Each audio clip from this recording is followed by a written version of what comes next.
Shalom.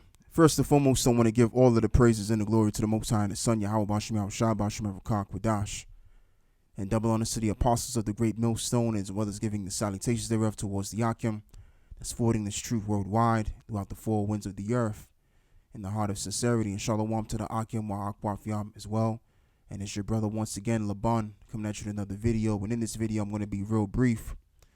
And I'm not going to read all of this. I'm going to just, go into the basics and also go into some other news that I've found concerning what's happening in Nigeria now, where the people are being told that they can only but take a limited amount of cash out of their account, and as well as they're merging it in with the Cbdcs and all of their banks, so to speak.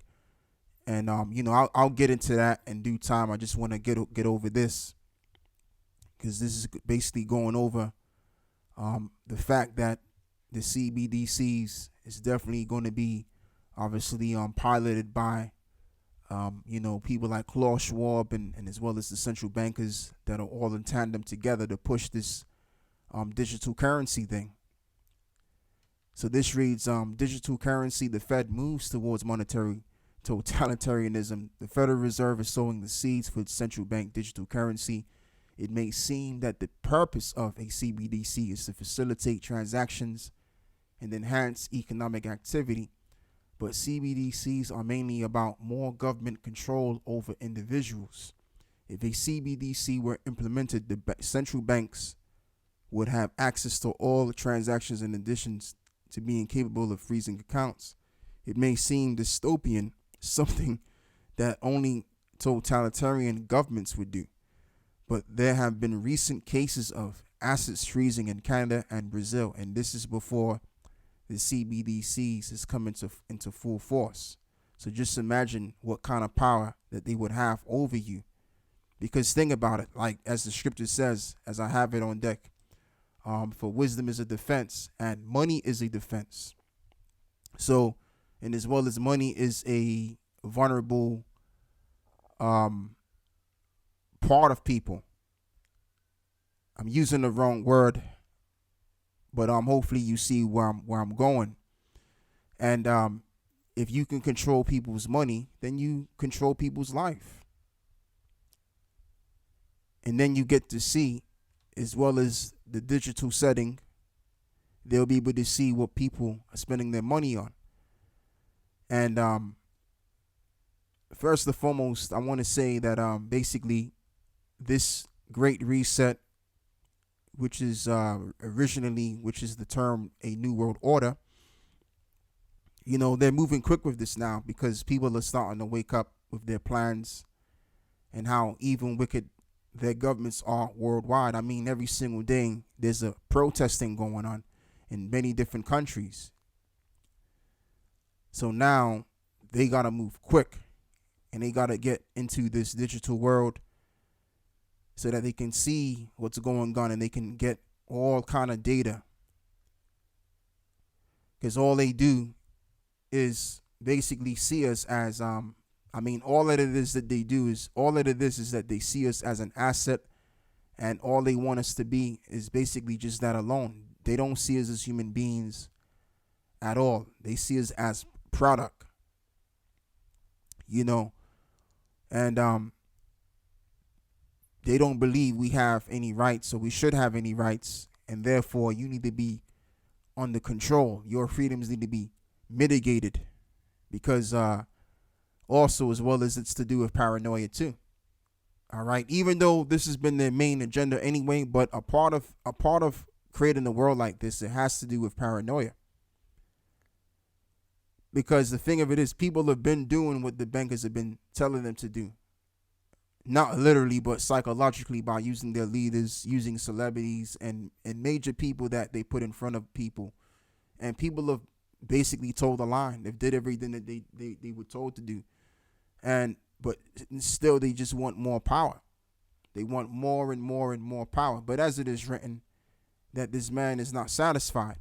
The spirit in this man is not upright in him.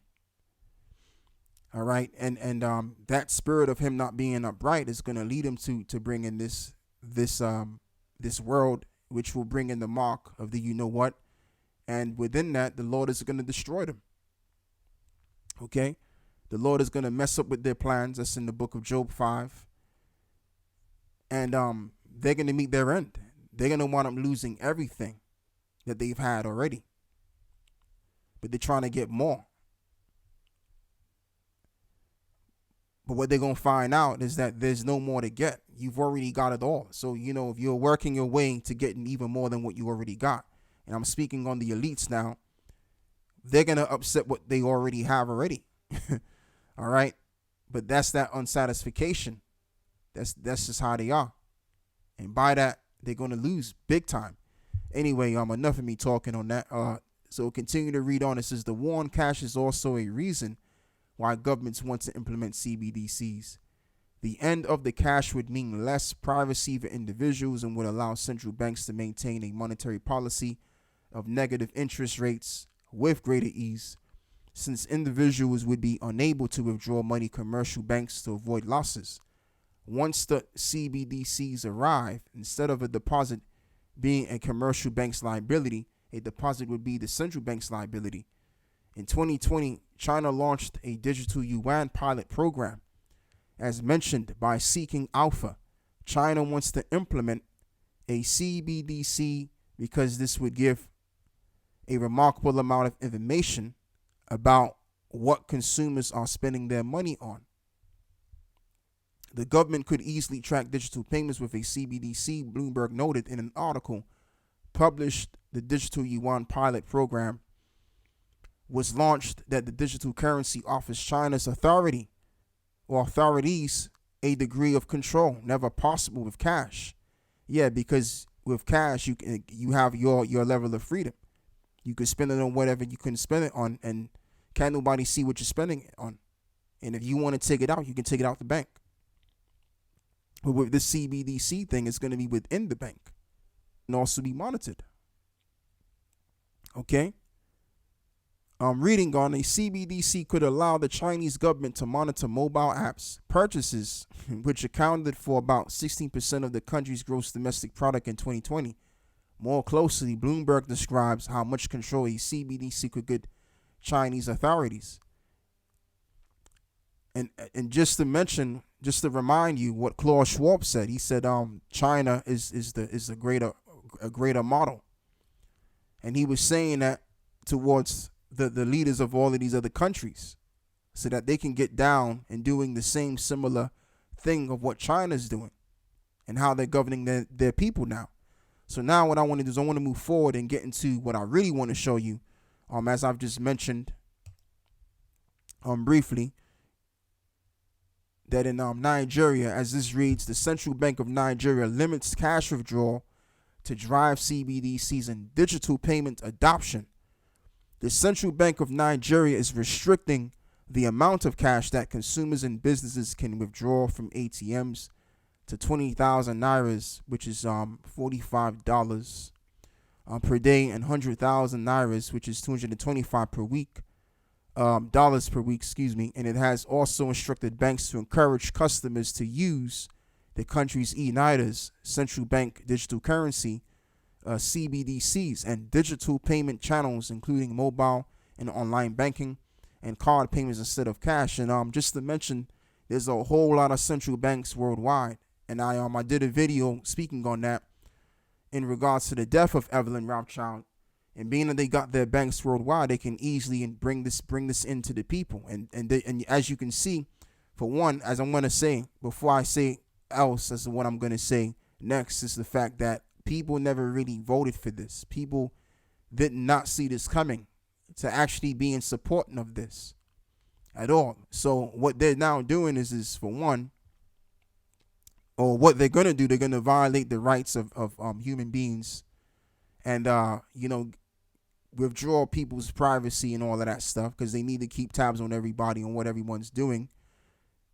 And it's basically taking the world, this thing, the CBDC thing, they're taking the CBDC thing by storm throughout the world. And this goes right along with the scripture that we always bring out, because they're doing this by force, man. They're pushing this thing by force. They're not even thinking about what people are gonna think or this or that. They don't care about what people think. They're pushing this thing by force because this is their desired plan. Revelations 13 and verse 16, he calls of all, both small and great, rich and poor, free and bond, to receive a mark in their right hand or on their forehead. So everyone is going to have to get hit with this central bank digital currency program that they got going on. And by next year, possibly, it's going to really, really take the world by storm in a greater effect.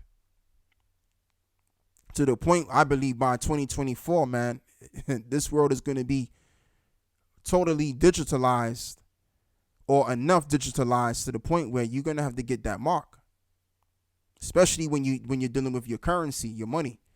All right. By then, you're going to have to get that mark, because they're saying, look, right now, this is before they've even enforced the CBDCs. They're saying, look, you can't even take out a certain amount of money now. I just read in this article that Brazil and as well as Canada, there's been an asset freeze that's been going on over in these countries. So I mean, it's not looking too good, man, for the people of the world. But it damn sure is looking very good to us, because we want to see this market that come in. And that's pretty much all I have to say. I don't want to make this too much of a lengthy video at all. I just wanted to show you some news and just get to the point, really. With that, I want to give all of the praises and the glory to the Most High and His Son, Yahweh Bashim Shah Bashim Kak Wadash. And with that, I'm out. Shalom. On to the next one.